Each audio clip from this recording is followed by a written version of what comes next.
वो है जिज्ञासा। सबसे पहला सूत्र है आपकी सफलता का जो मेरे जीवन में है वो है जिज्ञासा।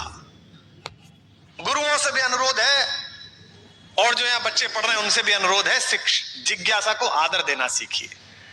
हमारी पूरी शिक्षा व्यवस्था में क्या कहते हैं साहब, बच्चा गए साहब, तो मैं गया था पेरेंट्स मीट में एक बार, तो मैंने वहां देखा कि साहब आपका पहले बात चल रही थी, मैडम बतानी थी, बोले आपका बच्चा बहुत अच्छा है, चुप बैठा रहता है, कोई कभी उपद्रव नहीं, कोई सवाल नहीं पूछता।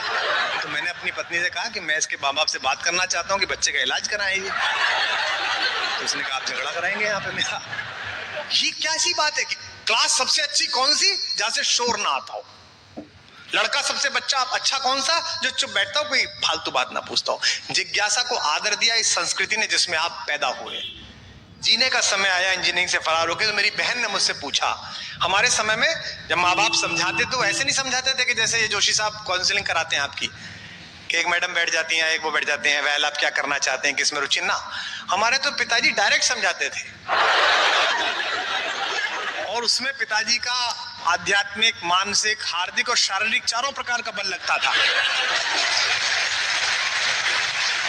कोई मुझसे कहता है कि साहब माँ के पैर के नीचे जन्नत होती है, पिताजी के पैर के नीचे क्या, मैंने कहा जूता।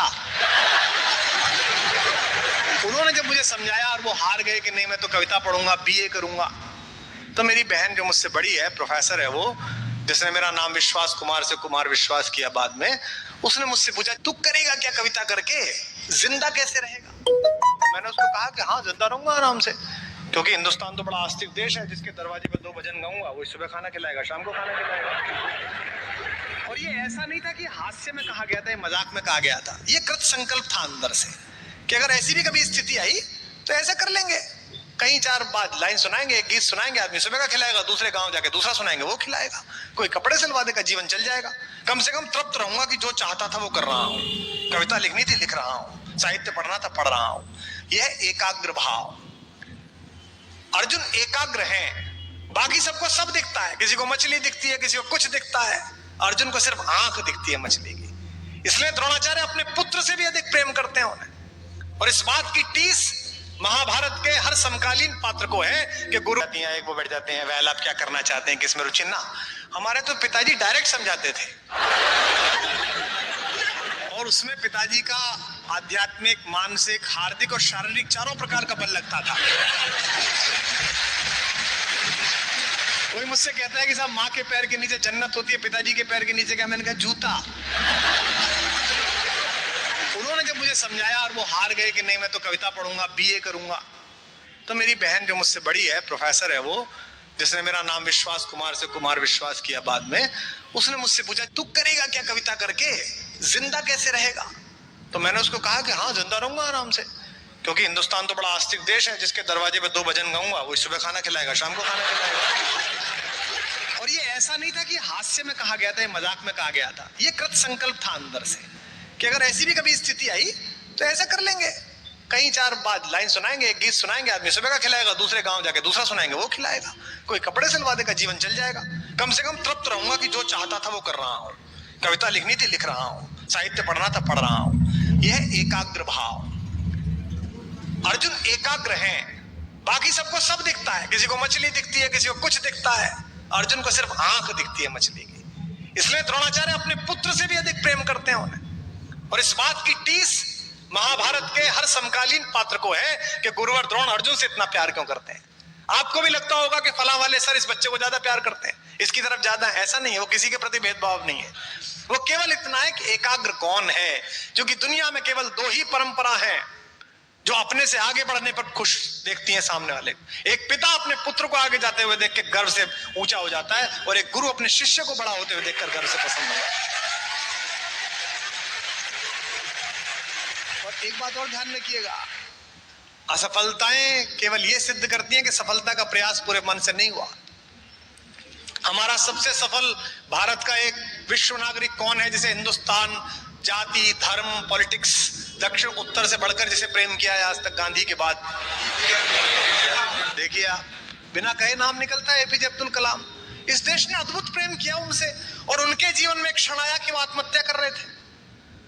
वो देहरादून गए एनडीए सेलेक्ट होने के बाद, पैसे नहीं थे दक्षिण से रामेश्वर से देहरादून जाने के, तो उनकी एक विवाहित बहन थी, उसने अपने जेवर बेच दिए, पर उस जेवर से भी एक ही तरफ का किराया मिल सकता था। तो कलाम साहब ने अपनी बहन से कहा कि चिंता मत करो, मैं 200% सेलेक्ट होऊंगा और उसके बाद तो फौज मुझे रख लेगी और मैं आपके लौटा दूंगा पैसे। लेकिन वहां सिलेक्शन नहीं हुआ।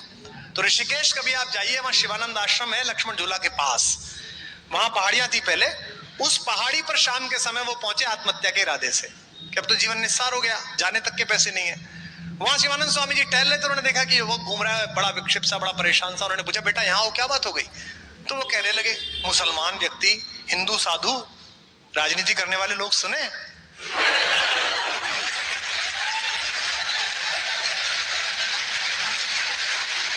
उन्होंने पूछा कि क्या हो गया? तो बोले, साहब मैं अपनी बहन के जेवर बेच के पढ़ने यहाँ आया था, मतलब ये एनडीए का इंटरव्यू देने, मेरा सिलेक्शन नहीं हुआ, जाने तक के पैसे नहीं है, मुझे लगता है जीवन में मैं किसी काम के लिए नहीं बना हूं। तो उन्होंने कहा, तुमको गलतफहमी है, तुम्हारा सिलेक्शन पता है क्यों नहीं हुआ? उसने कहा, क्यों नहीं हुआ? तुम्हारा सिलेक्शन इसलिए होने हुआ कि ईश्वर ने तुम्हें शायद किसी इससे बड़े काम के लिए नियत किया है।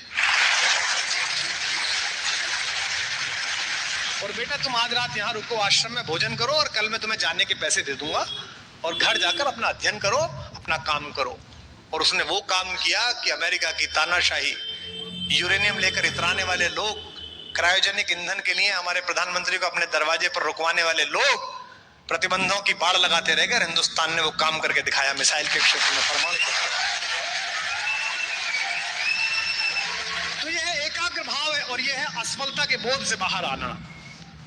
असफलता का एकमात्र कारण यह है कि ईश्वर ने किसी बड़े आपको हेतु के लिए रखा है।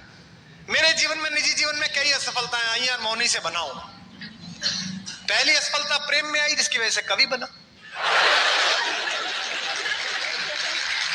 उस समय लगता था कि जीवन निस्सार है, जिसके लिए इतनी मेहनत की वो ही नहीं है तो क्या मतलब है। लेकिन मैं जानता हूं कि एक असफल प्रेम ने मुझे लाखों सफल प्रेम कहानियां दी। ऐसे ही जीवन में अनेक बार असफलता आई। राजनीतिक मायनों में देखें तो पिछले महीनों भी एक असफलता आई, लेकिन मुझे अब भी लगता है कि ईश्वर ने किसी बड़े हेतु के लिए निर्धारित किया है। धैर्य आवश्यक है, एकाग्रता आवश्यक है, शायद कोई बड़ा काम भगवान लेने वाला है, या हो सकता है इसी में हित हो। और ये जो दर्शन है भारत का, आपको भी लगता होगा कई बार, हिंदुस्तान का लड़का लड़की 17, 18, 19 साल में जब जवान होता है, मसें भीगती हैं और चेतना पहली बार दरवाजे पे चौखट देती है तो वामपंथी हो जाता है, हाँ कम्युनिस्ट हो जाता है, उसे पिता अमरीशपुरी लगता है। ये कौन आदमी घर में है जो मेरे सपनों को उड़ने नहीं दे रहा? वो इसी प्रतीक्षा में रहता है, लड़कियां इसी प्रतीक्षा में रहती है कि किसी ना किसी दिन तो ये कहेगा कि जा सिमरन जा। लेकिन थोड़ा समय बीते तो सनातनी हो जाता है, क्योंकि एक समय आते आते उसको पता चलने लगता है कि मेरे एफर्ट्स, मेरी क्षमता, मेरी प्रतिभा अपनी जगह है, प्रारब्ध अपनी जगह है, वो काम करेगा।